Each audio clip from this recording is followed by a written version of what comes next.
actuellement ce qui devient une véritable polémique politique en Israël. Le rôle d'une ONG qui est mise en cause par la droite, notamment. Il s'agit de l'organisation Breaking the Silence. On va en parler avec vous, Dror Even-Sapir, bonsoir. D'abord le bras de fer, qui est très politique, puisque cela s'est passé à la Knesset, au plus haut sommet, on va dire, de l'État.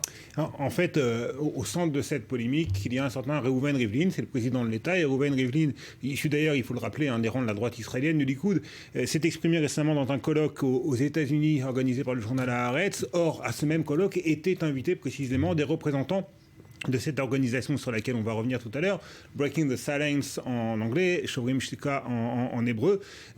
Donc Rivlin a pris la parole dans un colloque où étaient également présents des représentants de cette organisation, et ça a suffi pour certains médias et certaines organisations de droite ou d'extrême droite de s'en prendre d'une manière assez violente à Reuven Rivlin. À la Knesset aujourd'hui, la chose a été débattue.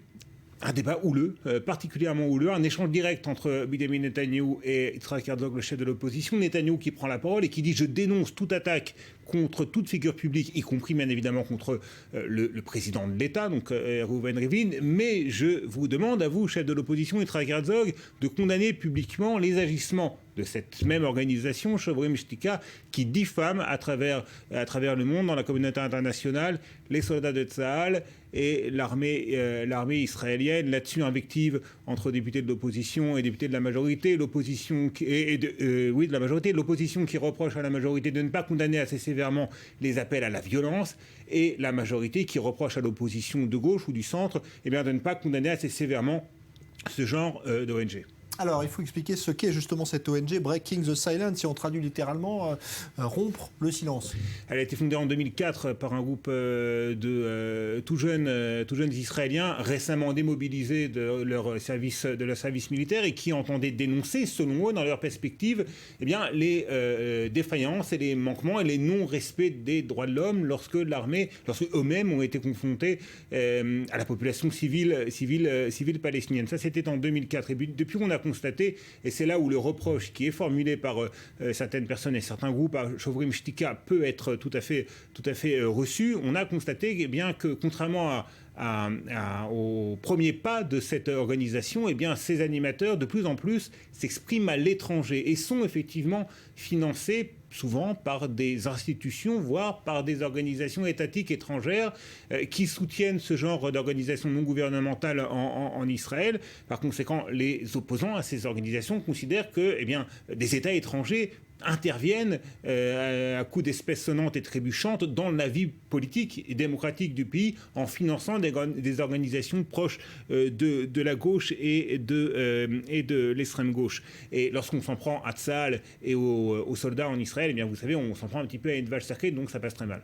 Oui, alors il faut maintenant expliquer qu'il y a une campagne menée cette fois par des associations de droite contre Breaking the Silence. Alors, contre une campagne menée par une association de droite, une organisation estudiantine qui s'appelle Im Tirtzu, et qui s'en prend à Breaking the Silence, mais aussi à d'autres organisations proches de la gauche et de l'extrême gauche, et qui s'en prend également nommément à certains des animateurs de cette organisation dans un film, et vous allez le voir, très virulent, certains pourraient même le qualifier de violent.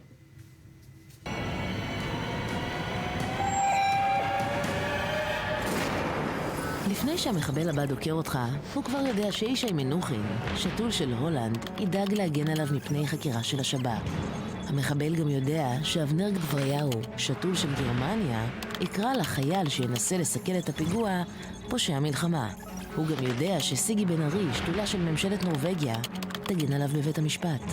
לפני שהמחבל הבא דוקר אותך, הוא כבר יודע שחגי אלעד, שתול של האיחוד האירופי, יקרא לישראל פושעת מלחמה. חגי, ישי, אבנר וסיגי הם ישראלים. הם גרים כאן איתנו והם שתולים. כשאנחנו נלחמים בטרור, הם נלחמים בנו. חוק השתולים יכול להוציא אותם אל מחוץ לחוק. חיתמו עליו.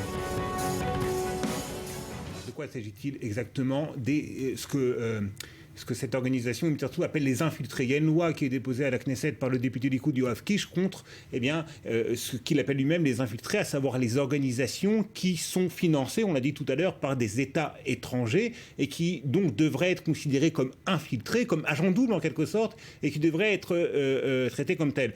Yoav Kish lui-même, le député Likoud, s'est désolidarisé totalement de cette campagne dont on vient de voir le principal clip promotionnel, avec plusieurs arguments. Le premier, c'est que là, il s'agit non pas d'une campagne contre une organisation, mais contre des personnes qui sont nommément citées comme étant des agents doubles, comme étant des infiltrés. Quoi qu'on pense de ces organisations de gauche ou d'extrême gauche, il y a là un problème. On peut considérer que ce genre de petit film incite à la violence contre ces personnes. Et lorsque le slogan à la fin de ce petit film dit nous combattons le terrorisme et eux nous combattent, eh bien, c'est passé sous silence. Par exemple, le fait que Yishai Menuchim, la première personnalité citée, est un ancien officier de l'infanterie israélienne, et que Avner Gvariaou, le porte-parole de Breaking the Silence, est lui-même un ancien soldat qui a servi dans l'une des unités d'élite de Tsahal chez les parachutistes, il me semble.